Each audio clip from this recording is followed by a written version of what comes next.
We begin in southern Africa, where Zimbabwean President Robert Mugabe has declared July 28th as the official date for the country's next elections. The proclamation, which will be published in the government gazette on Friday, has sparked an uproar within the opposition. Addressing a press conference in Harare on Thursday, Prime Minister Morgan Tsvangirai rejected the declaration and has accused President Mugabe of acting unconstitutionally. The Prime Minister says his partner in the coalition government cannot declare the date for the elections unilaterally. In terms of the GPA, we signed on 15 September 2008, which has been codified as the 8th schedule of the current constitution of Zimbabwe. The President can only act in consultation with the Prime Minister in respect to any executive decisions, including the announcement of the election date. Thus, President Mugabe's actions are a unilateral and a flagrant breach of our constitution and the global political agreement. President Mugabe advised the Prime Minister by letter on Thursday morning about the election date.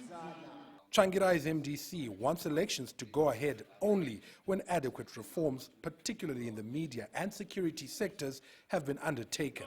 Tsvangirai has vowed to fight a constitutional is there a volume button? that allows the president to call for elections by July 31st. I instructed my attorneys to file an urgent application to deal with this matter. In addition, I'll be leaving tomorrow for SADC, and I will fully brief the regional leaders on the crisis in Zimbabwe. SADC is due to hold a summit in the Mozambican capital Maputo on Saturday and will discuss progress on reforms in Zimbabwe as well as funding for the elections. Prime Minister Morgan Tsvangirai refused to comment on what course of action his party would take in the event that President Robert Mugabe refused to back down on the issue of the election date. He says he is confident regional leaders can rein in the president at the weekend SADC summit, compelling him to push back the dates for the elections. He simply says the court ruling calling for July 31st polls is unfeasible. Farai Mwakutuya, CCTV, Harare, Zimbabwe. South Africans are now breathing a sigh of relief after news from President Jacob Zuma that anti-apartheid hero Nelson Mandela was responding better to treatment in hospital. Mandela was rushed to a Pretoria hospital on Saturday in a serious but stable condition, suffering from a recurring lung infection. CCTV's Maria Galang has more. Following a very uncertain last few days, the country finally got word that former President Nelson Mandela is responding to the treatment he is receiving for his lung infection. He's stabilized. President Jacob Zuma delivered the announcement, adding that they are very happy with the progress he is making. Here in Mandela's hometown of Kunu, residents rejoiced when they heard news of Madiba's progress. But there is real concern too about what might happen to them and the community if he dies. If he's doing better, we're very happy because we don't want to lose him. Because he does a lot for us in Kunu. He got us electricity, gave us the roads. If he were to die, it would be very difficult for us to get these things. And we are scared that if he were to die, we are at risk of going back to the dark days of apartheid. So we are happy to hear that he's doing well. Mandela's condition has reinforced a creeping realization among South Africa's 53 million people that they will one day have to say goodbye to the father of the Rainbow Nation that he tried to forge from the ashes of apartheid. The 94-year-old has received visits from family members, including his current wife and former wife, Winnie Mandela. They issued a statement saying they were happy with the care he was receiving and hopeful he would recover. Mandela has a history of lung problems dating back to his time on the wind-swept Robben Island prison camp near Cape Town. Maria Galang, CCTV.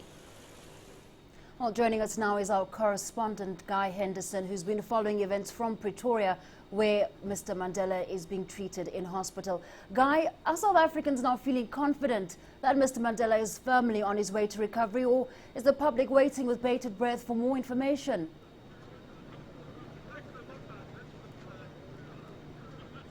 Well, I think a little bit of pressure appears to be have been taken off Mac Maharaj, the president's spokesman, who has, throughout this recent spate of health scares, been pretty much the sole source of information when it comes to Nelson Mandela's health. But on Wednesday, as you saw in that report there, it was left up to the President himself, President Jacob Zuma, to announce to Parliament the first bit of good news we've had since this most recent health scare started. He reported to Parliament that Mr Mandela was responding better to treatment. Well, now on Thursday, it's been left up to the Cabinet, who released a written statement saying that Mr Mandela was responding well to treatment, not better. Now, probably overanalyzing this, as journalists are wont to do, given the small amount of information that's been coming out in these written statements, but you could presumably assume that it would be better to be better than it is, better to be well than it is to be better. So it does seem as though the immediate panic, at least, is over. Well, Guy, you have mentioned that written statement coming out on Thursday, but have there been any further updates about Mr Mandela's condition?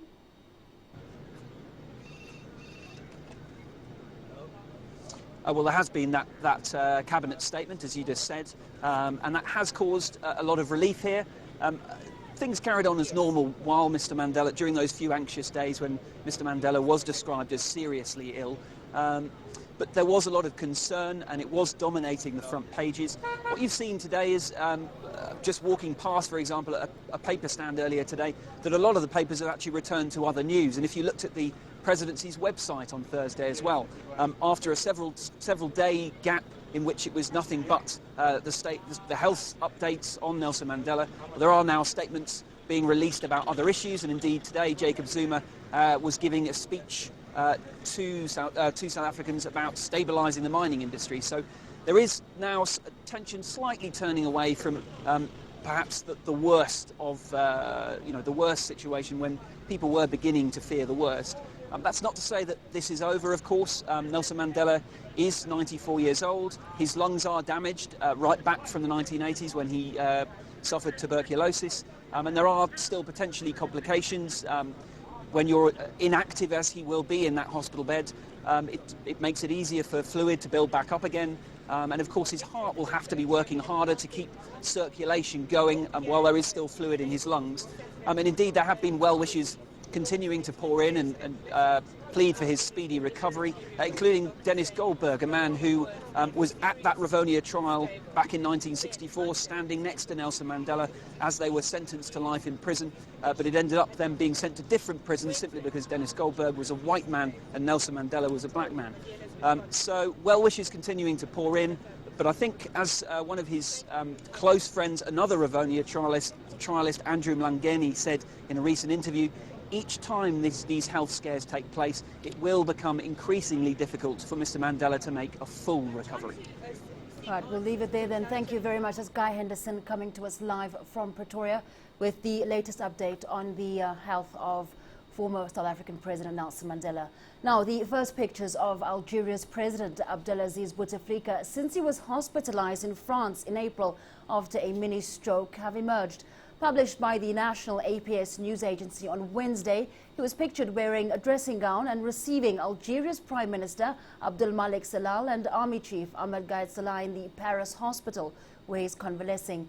The pictures were published to dispel rumors circulating in both Algiers and Paris about the 76-year-old president's condition deteriorating.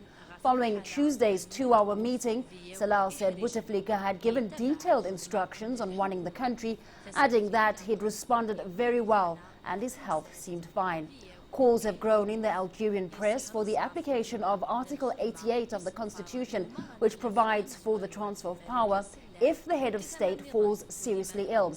Bouteflika rose to power in 1999 and was re-elected in 2004 and again in 2009 after changes to the Constitution allowed him to run for more than 2 terms.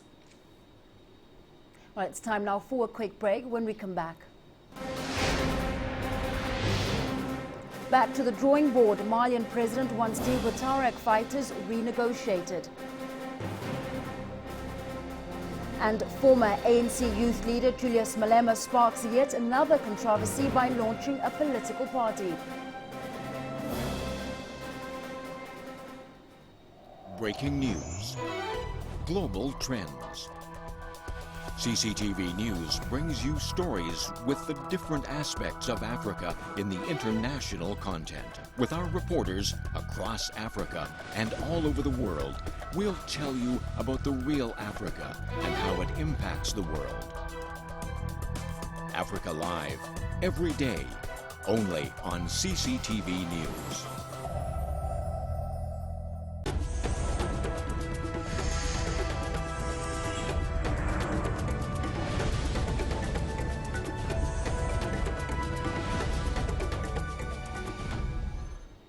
Welcome back to Africa Live. Now, international mediators have failed to convince Mali's interim president, John Kunda Traore, to sign a deal with northern Tuareg rebels.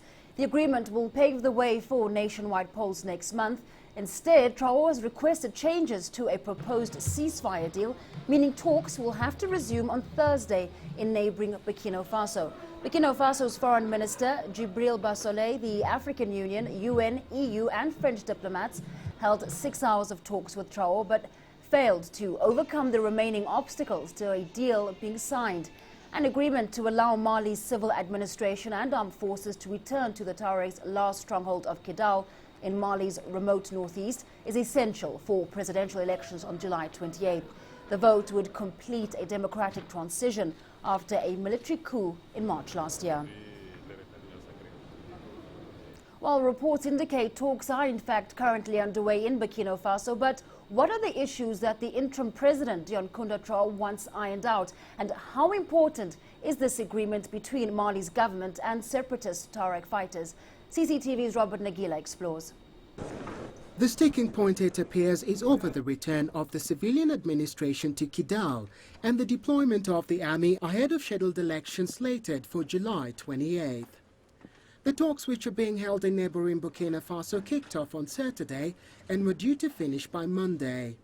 In fact, Burkina Faso's Foreign Minister Djibril Bassolé even went ahead and announced that the Malian government and the Tuaregs had reached an agreement in principle. The draft agreement allows the deployment of the army to Kidal and calls for the creation of a mixed commission made up of both sides to monitor security. The agreement also confines the rebels to their quarters, but essentially allows them to remain armed pending a final agreement on their demands for increased autonomy to be negotiated after the elections. And here lies the problem for the government. Widespread opposition in the capital Bamako to any deal that makes concessions with the rebels, whose leaders face arrest warrants in Mali, forced the administration's hand.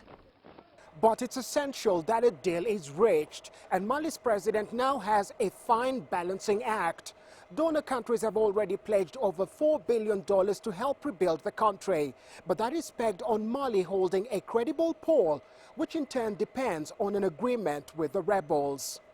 Representatives of the UN, EU and the AU missions held several hours of talks with Mali's interim president, but he would not budge. On Tuesday, the rebels had announced that they had accepted the deal and indicated they were ready to sign. Talks between the two parties resumed on Thursday, with many hopeful a deal would be reached by the weekend. Robert Nagila, CCTV, Nairobi. Meanwhile, the United Nations says it's documented various incidents of human rights violations committed by the Malian security forces in their operation to defeat rebel forces in the north of the country. Investigations conducted by the UN Human Rights Office show that government security forces have engaged in extrajudicial killings and ethnically motivated violence. A report also indicates that security forces have been responsible for forced disappearances, torture and other forms of ill treatment. The Human Rights Council is expected to appoint an independent expert on the situation of human rights in Mali to support the government in dealing with human rights challenges. The mission documented cases of extrajudicial killing, ethnically motivated violence, forced disappearances, torture, other forms of ill treatment, illegal arrest and detention committed by Malian security forces, as well as further displacement of civilians due to ongoing military operations conducted by the French and Malian forces in cooperation with troops from the African-led International Support Mission, the FISMA mission.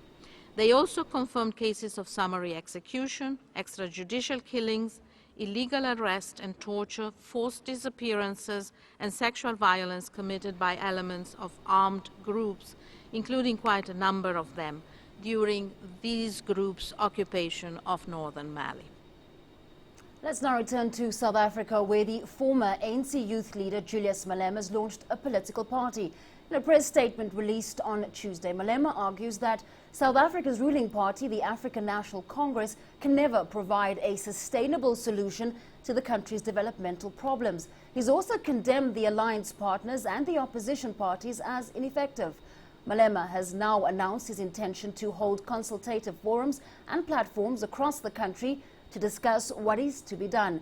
A day after the majority of the Youth League structures were disbanded by a national task team set up to reorganize the youth wing, Malema's described the league as a lapdog sent to repeat what the ANC leadership has said. Well, now to delve more into the story and its dynamics, we're joined by Piet Krukamp in Johannesburg. Welcome to Africa Live, Mr. Krukamp. Now, looking at the story we've just had a look at, is a political, or rather Mr. Krukamp is a political analyst and lecturer at the University of Johannesburg. Mr. Krukamp, supposing Malema gets this new political party organized in time, is it likely to have any impact on South Africa's political scene ahead of the 2014 elections? I think there are a few things one should remember. First of all, he is talking about the party political platform. He hasn't established the party yet. Secondly, I think what is important is that he's currently facing charges from the National Prosecuting Authority, from the South African Revenue Service, and recently assault charges was added to that long list of charges against him. In other words, there's still around about 9 months to a year left before the elections, and Julius Malema's got a long road to walk before he gets to the election or before he has established a consolidated political party. The other problem that I think is that he might face is that parties to the left of the ANC or left-wing political parties in South Africa hasn't got a very good track record. We have a number of black consciousness parties, the Pan-Africanist Congress. All of those parties are really battling to survive politically, and the big problem is ideologically there aren't a lot of room to maneuver to the left of the ANC. So I think there's a long road ahead for Julius Malema. He may end up in jail long before he's established a political party, and even if he does establish one, parties to the left of the ANC rarely, if ever, really muster enough support to be effective in the legislatures. Now, Mr. Krukamp, would you say this is an attempt by Malema to get back in the political spotlight, or is there a basis for the accusations he's leveled against the ANC and its Youth League? He's also said that the Youth League leaders who toe the line are later rewarded with cabinet posts. So is there some relevance to what he's saying, or is he just trying his best to remain relevant?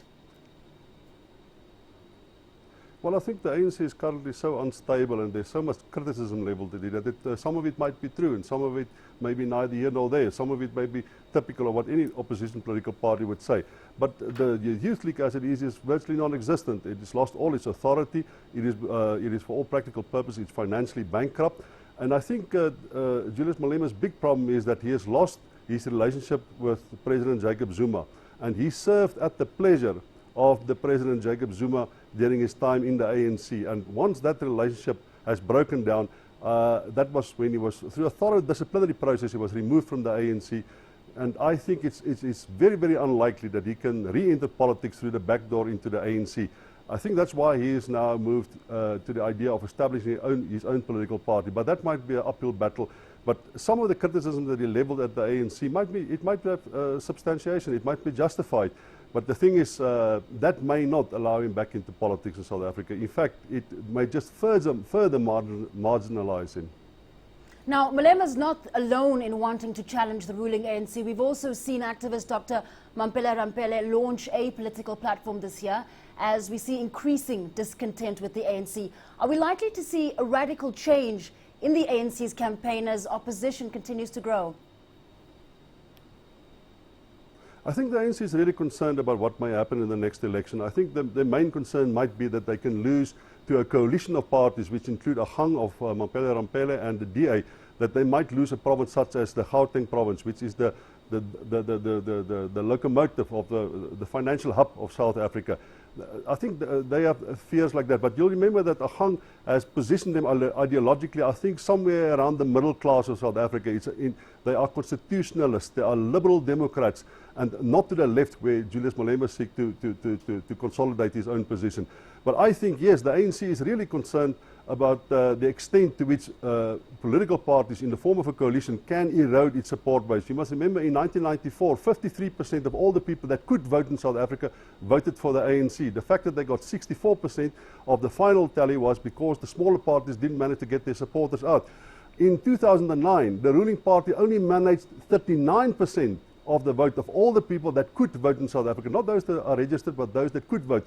And I think there is a rapid decline in their support base. It is true that a large number of traditional ANC supporters have decided to rather not vote, not participate in the election, than to vote for the ANC again. And I think opposition parties such as Ahang and the DA may want to cash in on that particular group of people, that support base, historical support base, which has now been alienated from the ANC in an effort to oppose the ANC effective in the provincial and national legislatures. All right, Pete Krukamp there, a political analyst in Johannesburg. Certainly an interesting time for the ANC and opposition parties in South Africa. Well, it's time now for a quick break. When we come back. Taking it higher, Ethiopian Prime Minister tours China to improve relations between the two nations. And Libya's new administration in a fix over new isolation laws.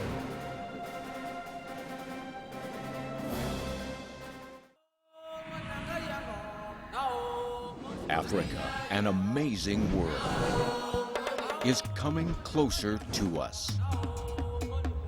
A new voice. We have made an excellent beginning. A new view.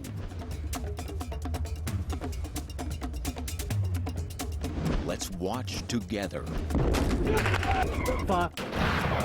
We deliver news and views.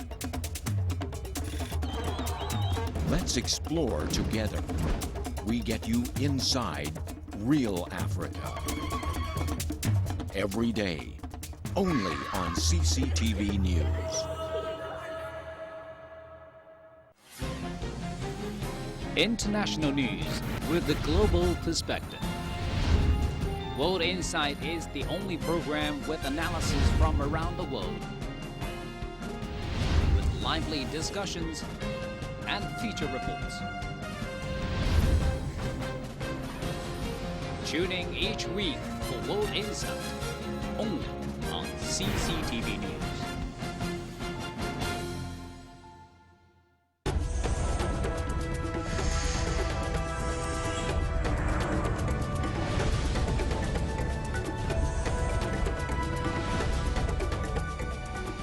Welcome back. Ethiopian Prime Minister Haile Mariam Desalegn has arrived in Beijing on a 5-day official visit to China. Premier Li Keqiang met with him on Thursday, with both sides agreeing to strengthen bilateral cooperation. Huna reports.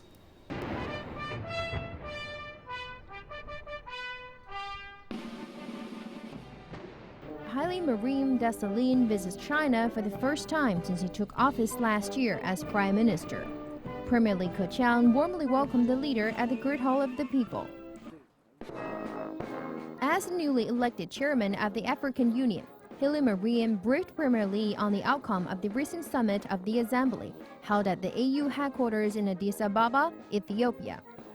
Premier Li says the two countries have always enjoyed a flourishing relationship based on the principles of equality, mutual respect, and understanding. They have agreed to raise bilateral cooperation to a new level. Ethiopia stands out as one of the 10 fastest-growing economies in the world and the fastest-growing non-oil economy in Africa, with its GDP growing at an average of 11% for the last 10 consecutive years. This year marks the 43rd anniversary of the establishment of diplomatic ties between China and Ethiopia. Both sides have signed a series of agreements on economic, cultural, and political cooperation during the past 20 years. Cooperations on infrastructure, trade, and technology innovation has shown a significant increase in the past decade.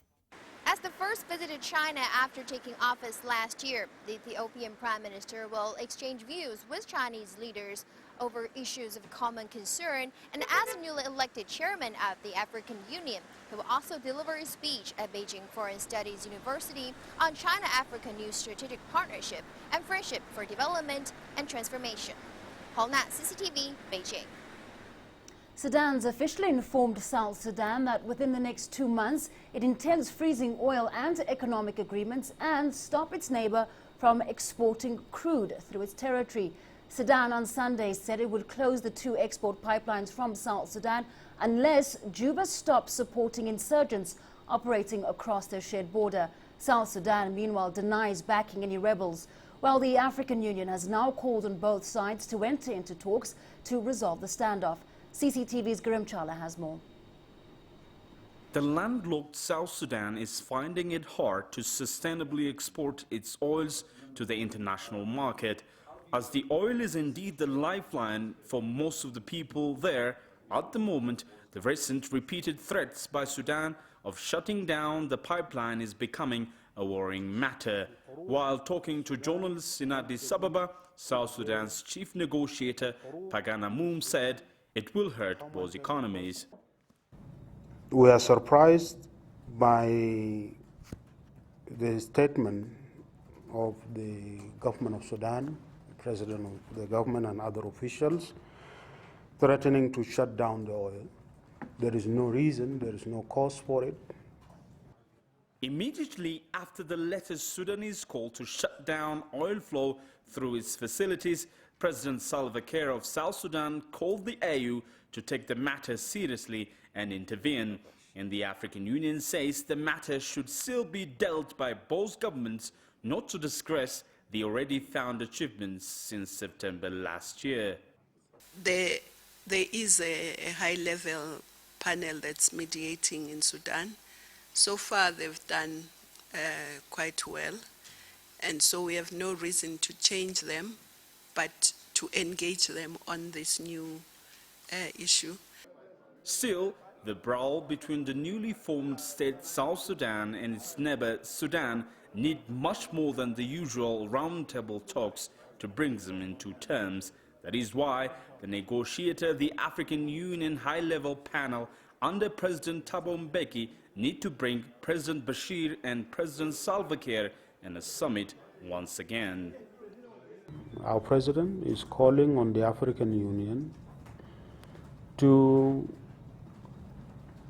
intervene and help the warring parties in Sudan to bring them to the negotiating table to end the conflict in Sudan.